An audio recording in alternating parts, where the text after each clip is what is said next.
तो next section आता है हमारा सेक्शन 50।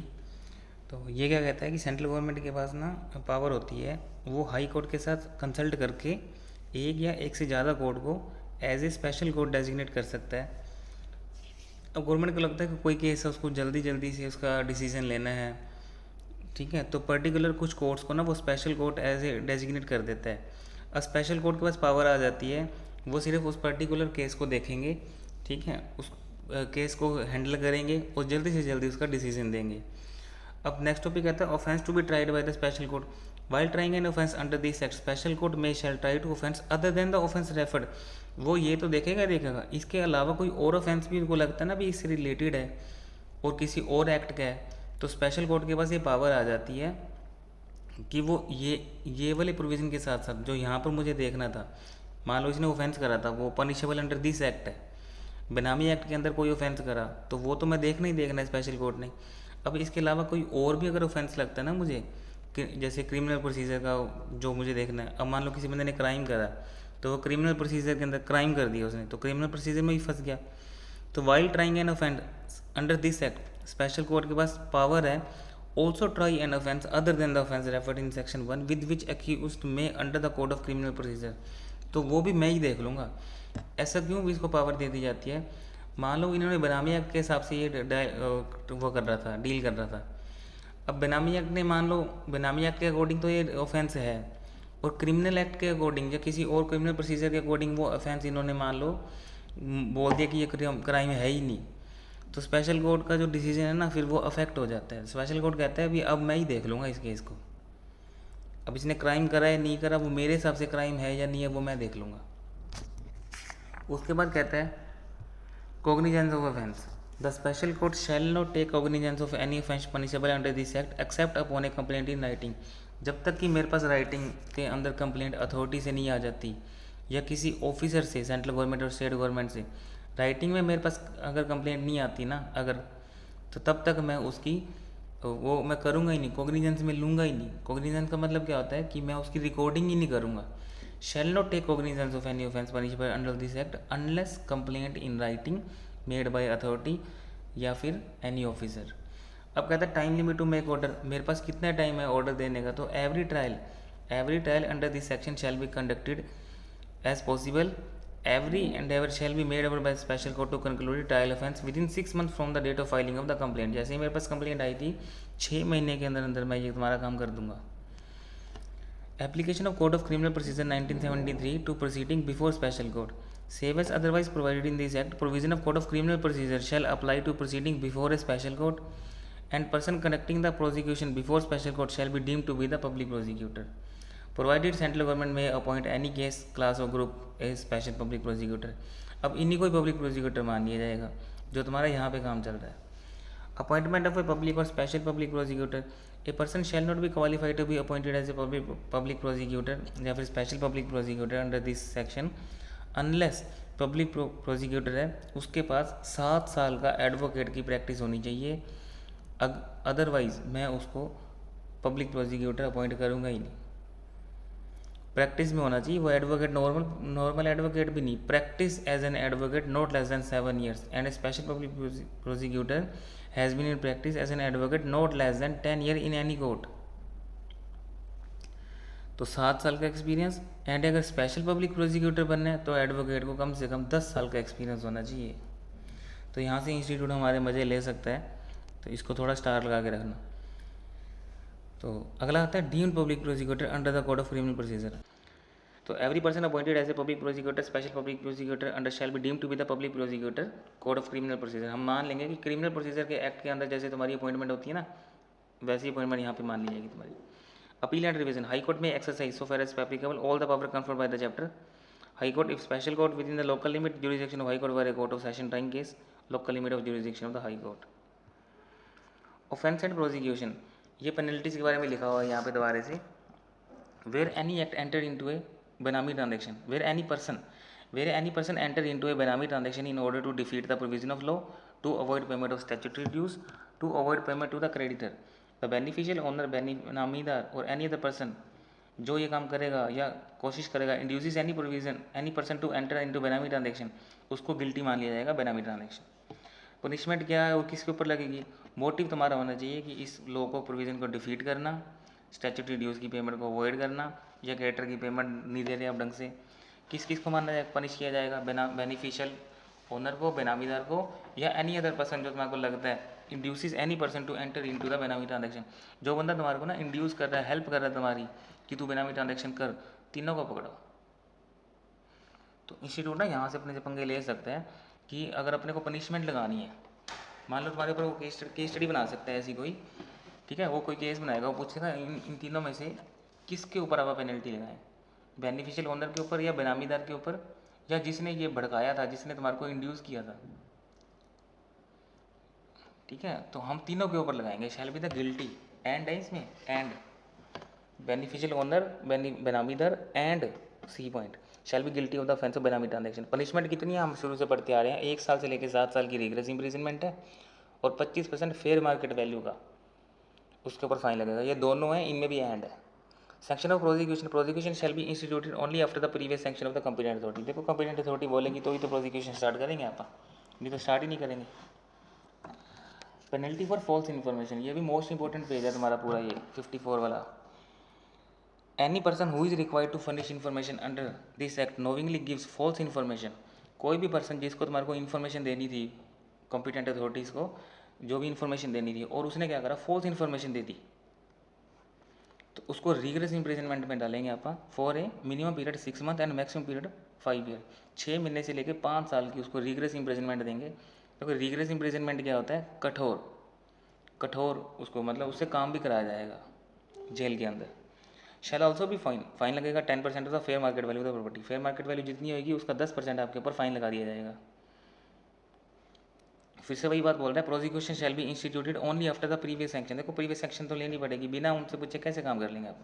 कंपिटेंट अथॉरिटी बोल लेगी अपने को काम करने के लिए, आप काम करते जाएंगे। नेक्स्ट आता है 54 है, failure to comply. Any person who fail to comply with the summon. अब आपको समन नोटिस आया था और आप गए नहीं, आपने रिप्लाई नहीं दिया, आपने फेल हो गए कंप्लाई करने में, तो any person who fails to comply with the summon issued under section 19 या फेल हो गए furnish information as required under section 21, आपके ऊपर 25,000 रुपये की फिक्स पेनल्टी है। और हाईलाइट करके रखना ईच सच फेलियर को, 25,000 रुपये फॉर ईच सच फेलियर। 4 समन के नोटिस आ गए ना आपके पास, तो 25,000 गुना 4, 1,00,000 रुपये आपके ऊपर पेनल्टी लग जाएगी। तो जितने फेलियर्स होंगे ना, जितने फेलियर्स होंगे, हर फेलियर्स की एक बार फीस 25,000 रुपये लगेगी आपकी, 25,000 रुपये each penalty. The penalty under section shall be imposed by the authority who had issued summon called for the information hearing of the party। no order, देखो कोई भी ऑर्डर है पास नहीं किया जा सकता अपॉर्चुनिटी बिंगर दिए बिना। अपॉर्चुनिटी बिंगर तो देंगे ही उसको कि मैं तेरे ऊपर पेनल्टी क्यों ना लगाऊं, बता चल, तेरे को एक बार अपॉर्चुनिटी देता हूँ मैं। Provided that no penalty shall be impose if such person proof. अब वो पर्सन ने ना प्रूफ कर दिया, यार मेरे ये प्रॉब्लम थी। अब एक बार क्या हुआ, एक बंदे के ऊपर ये पेनल्टी लगा दी अथॉरिटी ने, 25,000 रुपये की पेनल्टी। अब वो फेल हो गया, वो सम्मन का नोट रिप्लाई नहीं दे रहा था। रिप्लाई क्यों नहीं दे पाया, उसके पापा जो थे उनकी तबीयत काफ़ी ज़्यादा ख़राब थी, तो उसका पापा का ट्रीटमेंट चल रहा था फ़ॉरेन के अंदर। अब वो तो फ़ॉरेन गया हुआ था, पीछे से नोटिस आ रहे थे, तो नोटिस का रिप्लाई कौन देता, फेल्स तो हो गया। तो कंपिटेंट अथॉरिटी ने क्या करा, उसको नोटिस भेज दिया, 25,000 रुपये की पेनल्टी का ऑर्डर भेज दिया। अब उन्होंने फिर बाद में उसने बताया कि यार मेरी तो ये प्रॉब्लम थी, मैं तो पापा का अपना ट्रीटमेंट करवाने के लिए फ़ॉरेन गया हुआ था। तो बाद में क्या होगी, पेनल्टी क्या होगी, माफ़ होगी। तो provided no penalty shall be impose if such person proves that there were a good and sufficient reason which prevented him from complying with the summon. तो यही तो मैं तुम्हारे को कह रहा हूँ ना, यही तो गवर्नमेंट यही तो बोल रही है अथॉरिटी कि हम आपको अपॉर्चुनिटी दे रहे हैं, आप बताओ आपने क्यों नहीं रिप्लाई करा। अगर हम सेटिस्फाइड हो गए तुम्हारे रिप्लाई से, फिर हम आपके ऊपर पेनल्टी नहीं लगाते। Proof of the entry in the record of document. Entry in the record other document in the custody of the authority shall be admitted in evidence any proceeding. आप बाद में प्रोसीडिंग में लेके जा सकते हो आपके evidence, as evidence. The entry in the record other document in the custody of the authority shall be admitted की जा सकती है in the evidence of any proceeding of the prosecution of any person for the offence under section 3। अब क्या है, the production of the record of other document in the custody of the authority containing such entry या production of copy of entry certified by the authority of custody of the record other document under the signature stating it is true copy of the original entry and original entry are contained in the record other document in the custody. As evidence आप इसको prove कर सकते हो और use कर सकते हो proceeding से। सेक्शन लेनी पड़ेगी, आप पहले भी बात करते आए हैं, कंपिटेंट अथॉरिटी से बिना कुछ नहीं करना आपको। लास्ट टॉपिक मिसलेनियस प्रोविजन आते हैं। सेक्शन 56 रिपील का मतलब होता है रद्द कर देना, वापस ले लेना। तो गवर्नमेंट के पास पावर होती है, वो कोई भी सेक्शन है उसको रद्द कर सकता है, वापस ले सकता है। उसके बाद कहता है ये जम्मू कश्मीर पे भी एप्लीकेबल होता है ये। Certain transfer to be null and void. अब कुछ ट्रांजेक्शन ऐसी हैं अगर आपने ट्रांजेक्शन कर भी दी वो नल एंड वॉइड मान ली जाएंगी। जैसे कहते हैं not with standing anything content in the transfer of property act. अब टोपा एक्ट के अंदर टोपा में कुछ मर्जी लिखा हो, ट्रांसफर ऑफ प्रॉपर्टी एक्ट मतलब टोपा 1882 में कुछ भी लिखा हो, any other law timing in force after the issue of notice under section 24, कोई भी property in said notice is transfer by the mode, any mode whatever the transfer shall be null and void मान ली जाएगी, ignore कर दी जाएगी। Property subsequently confiscated by the central government, transfer of property shall be deemed to be the null and void. ये हम शुरू से पढ़ते आ रहे हैं। आप प्रॉपर्टी बेनामीदार जो होता है वो आगे ट्रांसफ़र कर भी नहीं सकता, कर भी दिए वो नल एंड वॉइड मान ली जाती है। सेंट्रल गवर्नमेंट के पास पावर होती है वो कि कभी भी किसी भी प्रोविजन से आपको एग्जाम्प्ट कर सकती है, किसी पर्टिकुलर ट्रस्ट को कर सकती है, तो पावर होती है सेंट्रल गवर्नमेंट के पास। उसके बाद कहते हैं every such notification issued shell be laid before the house of parliament. कोई भी नोटिस इशू होता है वो हाउस ऑफ पार्लियामेंट के पास रखा जाता है पहले। The power to grant exemption any property related to charitable religious trust from the operation of this act rest with the central government by way of notification. However such every notification shall be laid before the house of parliament. Notice issue करने से पहले house of parliament के पास रखा जाता है उसको। Further the power to issue direction also rest with the central government. Issue करने की पावर सेंट्रल गवर्नमेंट के पास ही है। Power of central government to issue direction, central government के पास पावर है। Central government time to time issue करती रहती है order, instruction, direction to authority require any person to furnish information. जो उसको इन्फॉर्मेशन चाहिए वो मांगती रहती है। क्राइटेरिया क्या है इशू डायरेक्शन का, तो वो डिसाइड कर लेते हैं किस टेरिटोरियल एरिया में क्लासेस ऑफ पर्सन, कौन से पर्सन को भेजना है, किस किस केस में भेजना है, कोई एनी अदर क्राइटेरिया है। सिंपल रीडिंग का टॉपिक है, एग्जाम के लिए भी इतने रेलिवेंट नहीं है। No order, instruction or direction as per the aforesaid shall be issued as require any authority to decide particular case. Interfere नहीं कर सकते। No order, instruction, direction as per the aforesaid shall be issued, कि आप उससे interfere करो with the direction of the adjudicating authority in discharge of function. आप कोई भी ऐसा ऑर्डर नहीं पास कर सकते जिसमें एडजुडिकेटिंग अथॉरिटी की डायरेक्शन इंटरफेयर हो जाए। Application of other law not barred, the provision of this act be in addition to, not save as hereafter expressly provided in derogation of any other law timing was। देखो इस act के अंदर जो भी आप provision पास करते हो, penalties वगैरह लगा देते हो, तो वो तो सारी की सारी क्या है दूसरे एक्ट से एडिशन में है। डेरोगेशन में नहीं है कि वहाँ नहीं, वहाँ लगी नहीं, चलो वहाँ हमने यहाँ लगा दी तो कहीं और नहीं लगेगी, ऐसा नहीं होता। जहाँ पे तो लगेंगी लगेंगी, और ये एडिशन में है। The provision of this act shall be addition to applicable on, ठीक है। उसके बाद कहता है offence to be non cognisable.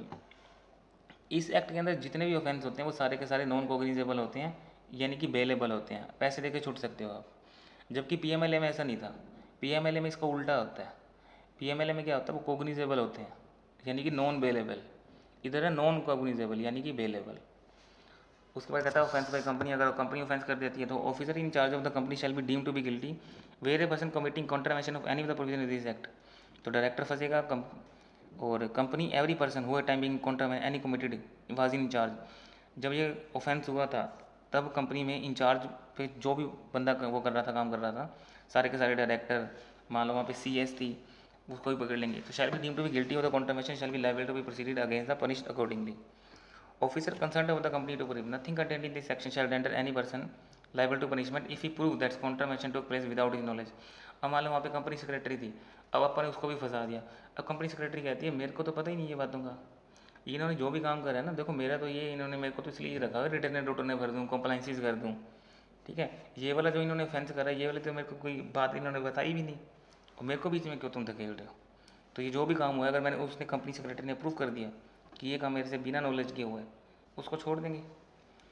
Consent notwithstanding anything contain in the section 1 मेरे contravention of any of the provision of this act any rules direction has been committed by company it is prove that contravention took place with the consent and convenience attributable to neglect part of the director manager. अब मान लो अब अपने को पता चल जाता है ये सारा काम ना सिर्फ इसी डायरेक्टर की वजह से हुआ है, या इस मैनेजर की वजह से हुआ है, इस सेक्रेटरी की वजह से हुआ है, या कोई और बंदा है जो इसके अंदर इन्वॉल्व है, ये सारे घपला, ये जो सारा कार्यक्रम है ना, ये इस बंदे की वजह से हुआ है।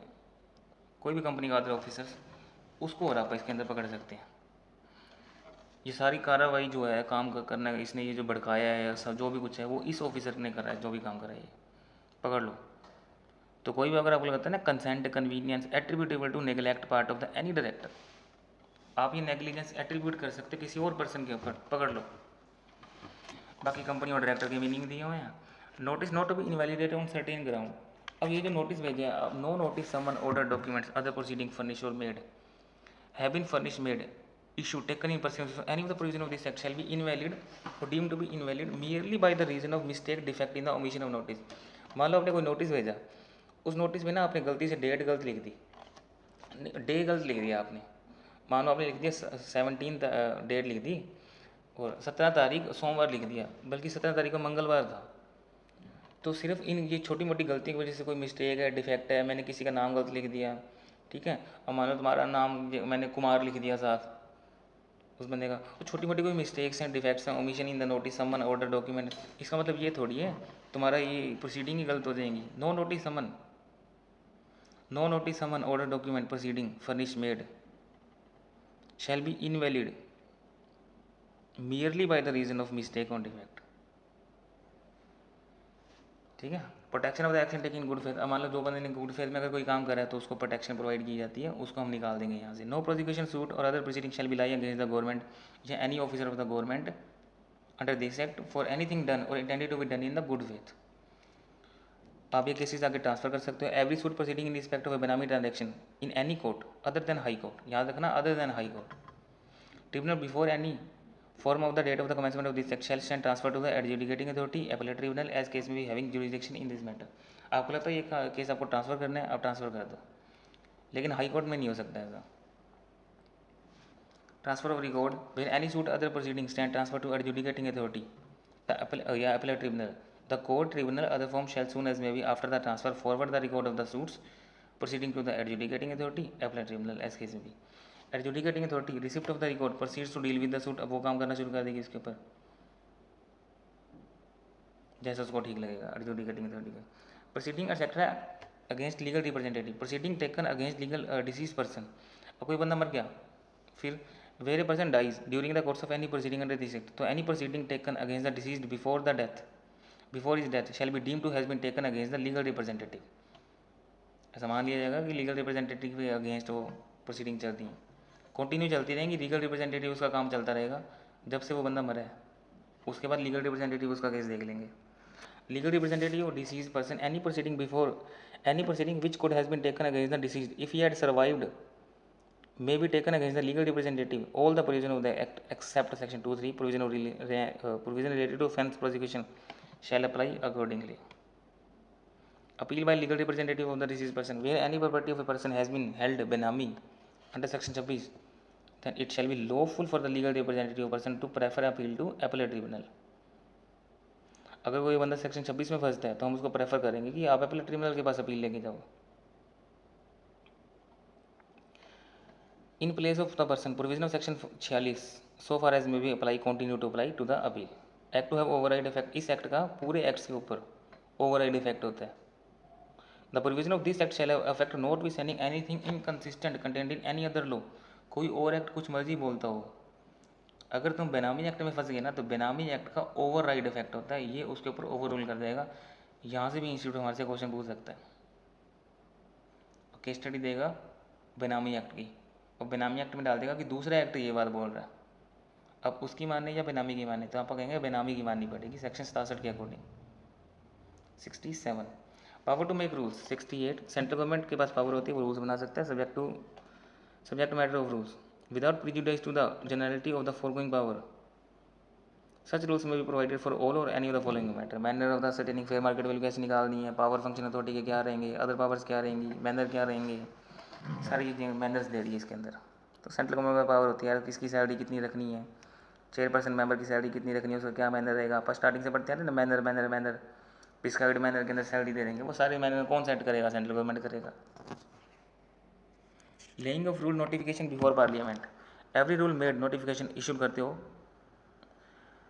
as soon as may be after it may be issued before each house of parliament while it is in session। total period of 30 days which may be comprised in one session, two or more successive session before it expiry of the session immediately before following the session of the successive statement। both house agree होंगे, कोई modification करनी है उसके लिए, अगर आपको कोई modification करनी है तो दोनों हाउसेस को एग्री करना जरूरी है।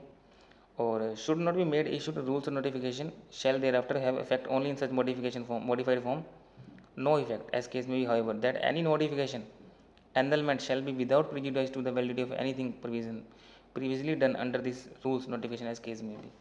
तो जो भी है पहले हाउस ऑफ पार्लियामेंट के बाद रखा जाएगा। मॉडिफिकेशन करनी है आपको अगर कोई, तो दोनों हाउस जो पार्लियामेंट के जो दोनों हाउसेज होते हैं उनको एग्री करना जरूरी होता है। Power to remove difficulty, central government के पास पावर होती है। If any difficulty arises in the giving effective provision of this act, central government order देके पब्लिश कर सकती है ऑफिशियल गजट के अंदर। Such provision not inconsistent with the provision of this act में appear to necessary as removing the difficulty, difficulty वगैरह दूर कर सकती है, सेंट्रल गवर्नमेंट पावर होती है। टाइम लिमिट क्या है? No order shall be made under this section after the expiry of 2 year from the commencement of this act. 2 साल का टाइम होता है उनको, 2 साल के बाद नहीं कर सकती। Order of removal of difficulty to be laid before the parliament, every order made under the section shall be laid soon as after it made before house of parliament. और ट्रांजिशनल प्रोविजन ये पिछले वाले दिए हुए हैं आपको, जब ये एक्ट आया था 2 साल का टाइम था, और ट्रांजिशनल प्रोविजन के बारे में दिया हुआ है। Repeal of ordinary shall not affect, notwithstanding such repeal anything done or action taken under this ordinary shall be deem to have been taken under the corresponding provision of this act. तो यहाँ पे अपना पूरा act खत्म हो चुका है। I hope आपको पसंद आया होगा। अगर पसंद आया तो वीडियो को लाइक करें, सब्सक्राइब करें, शेयर करें। यहाँ पे अपना ये एक्ट पूरा खत्म हो चुका है। इसके बाद भी अगर आपके कोई डाउट्स वगैरह हों तो आप मेरे से कमेंट करके पूछ सकते हो।